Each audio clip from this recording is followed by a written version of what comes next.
모사 길로 사람 아히도벨을 그 섬 길로에서 청하여 온지라. 반역이 점점 커졌다 그랬습니다.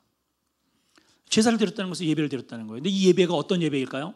많은 학자들의 의견이 있는데, 이게 압살롬이 드린 예배냐 아니면은 아히도벨이 드린 예배냐.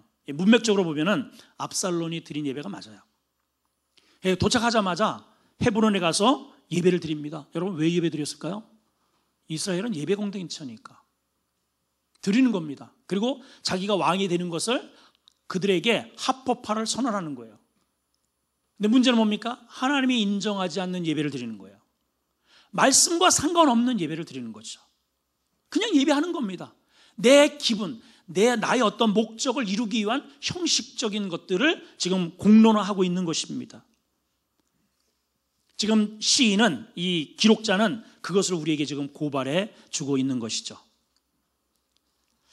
그리고 또한 이 문맥을 가만히 한번 보시면은, 문맥을 잘 한번 가만히 보십시오. 제사 드릴 때 압살롬이 사람을 보내어 다윗의 모사 길로 사람 아히도벨을 청했다. 예배가 강조되고 있습니까? 아히도벨을 청했다는 게 강조되고 있습니까? 그렇죠. 예배는 그냥 예배를 드리는 중이 아니면 끝나고 나서 이건 형식화되고, 목적이 뭐예요? 아히도벨에 있다는 거예요. 아히도벨에. 목적은 예배가 아니에요. 문맥도 그래요.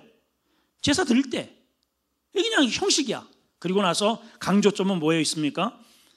사람을 보내서 다윗의 모사 길로 사람 아히도벨. 자, 아히도벨이 그럼 어떤 사람인가? 아히도벨은 여기 말 그대로 다윗의 모사꾼입니다. 다윗의 오른판이에요. 친구입니다. 근데 그러면 어떻게 이 친구를 무너뜨리면 다윗 정권은 그냥 완전히 와야 되는 거죠. 그러니까 말 그대로 아주 그냥 정면 돌파를 하는 거예요. 정면 돌파. 근데 왜 하필이면 아히도벨일까? 그리고 또 아히도벨은 어떻게 뻔히 자기가 친구를 배반하고 저 압살롬, 그것도 아들, 과거에 또 자기의 형도 그렇게 죽인 그 사람에게 쉽게 그렇게 끌려갈 수 있어요. 여러분, 이거 궁금하지 않습니까? 궁금해요? 그럼 눈을 뜨세요. 이렇게 졸고 계셔요. 제가 이 고민이 참 많아요. 어떤 분들은 목사님 좀 살살살살 이렇게 좀 소리 지르지 말고 좀 해주세요. 그래서 소리 이렇게 살살 하잖아요. 다 졸아 또 이렇게. 그래서 소리 지르고 이게 막 액티브하게 또 하잖아요. 그러면 또 시끄럽대. 어느 장단에 제가 맞춰야 할지 모르겠어요. 지금 제가 굉장히 절제하고 있잖아요. 이렇게. 오늘 뭐 제가 소리 질러요? 지를 힘도 없고. 자, 왜 그렇게 이런 궁금증이 생기지 않습니까? 아히도벨이 다윗의 모사꾼이고 친구이고 지금 일국의 왕을 지금 모시고 있는데, 아니 저쪽에 내려가서 그것도 하나님의 계시도 받지 않고 선지자도 없는 곳에 가서 왕이 되었다는 거기에 쫄래 따라가서 그 사람의 손을 들어줄 이유가 없잖아요. 근데 성경을 가만히 살펴보면 그 힌트가 있어요. 여러분 잘 보세요. 우선 아히도벨이 어떤 사람인지를 이렇게 보게 되면, 사무엘하 여기가 지금 15장이잖아요 16장 23절을 보시면 이렇게 기록이 되어 있습니다. 23절 읽어봅니다. 시작. 그때 아히도벨이 베푸는 계략은 사람이 하나님께 물어서 받은 말씀과 같을 정도로 뛰어나요. 대단합니다. 아주 모략이. 역대상 27장 33절에 보면 이렇게 기도되어 있습니다. 아히도벨은 왕의 모사가 되었고. 누구 왕이에요? 다윗 왕이죠. 이런 압살롬이 아히도벨이 어떻게 해서 압살롬에게 그렇게 쉽게 끌려가서 다윗의 진영을 무력화시키는데 1등 공신이 되었을까? 실제로 다윗이 자기 이 모사가 압살롬이 저쪽으로 가담했다는 말을 듣고 막 충격에 빠집니다. 정말 아주 그냥 뭐 핵폭탄을 맞은 것 같은 그런 표현을 해요. 15장 31절을 보겠습니다. 이 뒤로 돌아가면 31절 나오죠? 31절 한번 읽어보세요. 시작. 어떤 사람이 다윗에게 알리되 압살롬과 함께 모반한 자들 가운데 아히도벨이 있습니다. 그랬더니 다윗이 뭐라 그래요? 여호와여 원하건대 아히도벨의 모략을 그런 놈이 있습니까? 어리석게 해주세요. 어리석게 해주세요. 막 그냥 막 난리를 칩니다. 난리. 엄청난 충격을 받은 거죠.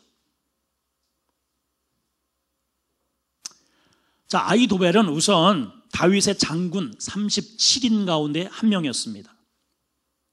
그리고 성경에 엘리암의 부친으로 나옵니다. 엘리암, 이 이름을 기억을 좀 하시면 되겠어요. 사무엘하 23장 34절에 보면 이 엘리암과의 관계가 기록이 되어 있습니다. 읽어봅니다. 시작. 마아가 사람 손자 아하스베의 아들 엘리벨렛과 길로 사람 나오네요. 지금 길로 사람 아이도벨의 아들이 누구라고요? 엘리암. 그럼 지금 이 엘리암이 누구냐? 엘리암이 누구냐면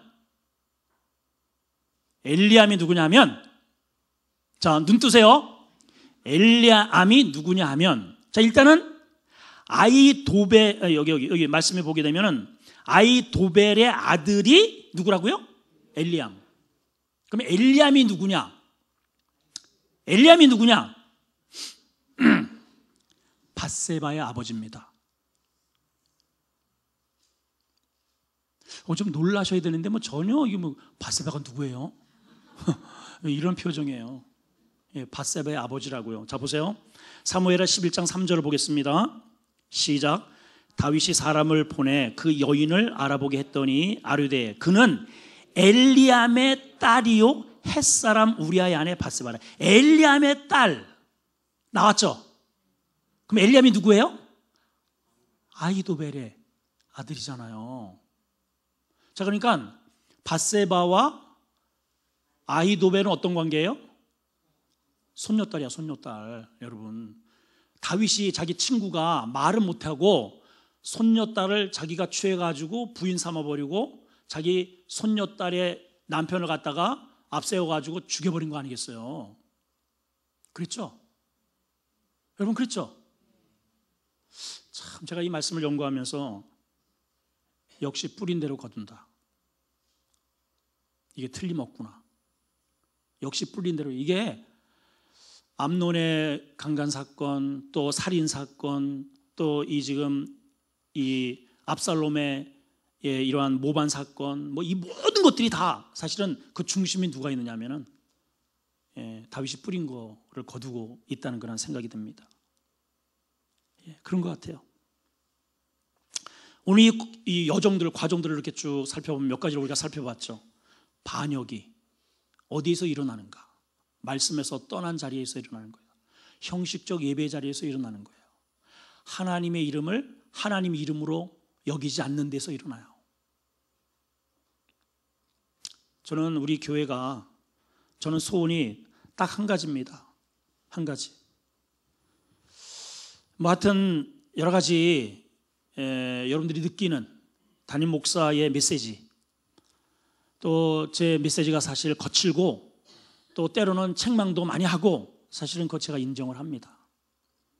또 이런저런 자꾸만 직분자를 들먹이고 이렇게 하니까 여러분 불편하시죠? 얼마나 불편했어요. 너무 죄송스럽고 사실은 그런 말 할 때도 저도 사실은 불편하고 마음이 그렇게 썩 그렇게 저도 좋지 않아요. 저도 여러분들 칭찬하고 싶고 이렇게 세워드리고 싶고 혼내고 막 이런 설교 해놓고 좋아하는 사람이 누가 있겠습니까? 그래서 사실은 그동안에 제가 안 했잖아요. 전혀 안 하다가 요즘 왜 이제 이 말을 거명을 하냐면 여러분 기도 좀 하자는 거잖아요. 여러분 기도. 금요 기도 완전 죽었다니까요. 금요 기도 좀 하자. 그래서 이렇게 좀 요즘 이제 한 건데 하여튼 죄송합니다. 죄송하고 안 할게요. 그런데 여러분 제 이 중심은 꼭 아셔야 돼요.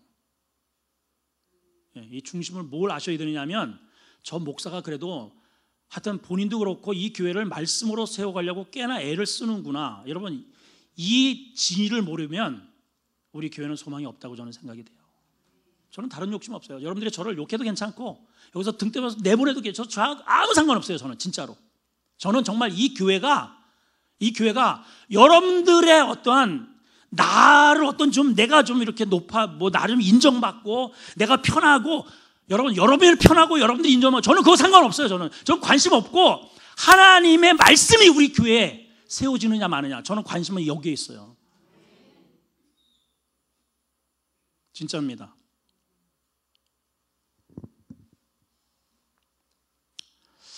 그러니까 그러한 마음을 왜냐하면 여러분 저는 성경을 늘 연구하는 사람이잖아요. 여러분들은 직장도 다니잖아요.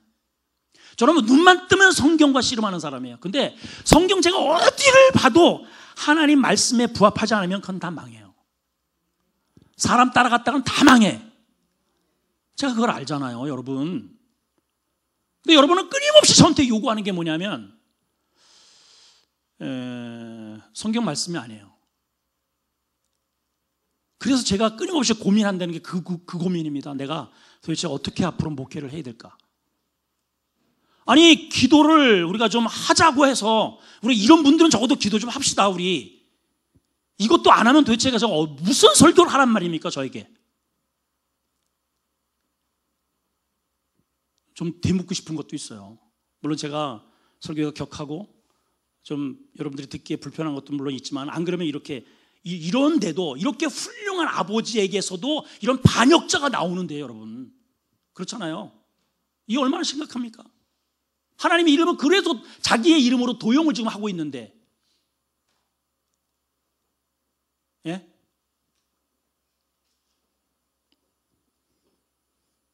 저는 한 가지 그래도 제 스스로가 위안을 갖고 있는 게 한 가지가 있습니다. 제가 그나마 어쨌든 말씀을 이렇게 강조하고 있기 때문에 우리 교회는 말씀에 서 있다라고 저는 확신할 수 있어요. 여러분들이 기분이 좀 나쁘실지 몰라도 어쨌든 그거 한 가지는 제가 하나님 앞에 제가 말씀드릴 수 있습니다. 근데 그 말씀은요, 우리 입에 쓴 법입니다, 사실은. 정말이에요. 네. 아무튼 저도 좀 가능하면 여러분들을 좀 많이 위로해드리고 격하지 않게 좀 하고, 제가 그동안에 많이 그렇게 좀 애를 썼는데 최근에 요새 좀 이 기도를 안 나오다 보니까, 우리 장로님들 좀 합시다. 안수희 집사님들 뭐 합니까? 권사님도 손 좀 들어주면 이랬더니 이 좀 부작용이 좀 있는 것 같은데, 하여튼 죄송하고요. 좀 기도 좀 합시다. 그러면 기도하면 되잖아요. 그죠? 아니, 기도하면 되잖아요. 기도를 하는데 제가 그런 얘기를 할 리가 없잖아. 안 하니까 하는 거지. 하면 되는 거를 안 하는 거를, 여러분, 이 다윗이 이렇게 철저하게 이렇게 믿음으로 하는데도 반역이 일어나거늘, 우리 교회가, 저는 뭐 다른 욕심 없고요, 진짜 정말 우리 교회가, 아름다운 교회가 말씀으로 세워졌으면 좋겠다. 기도하겠습니다. 하나님 아버지,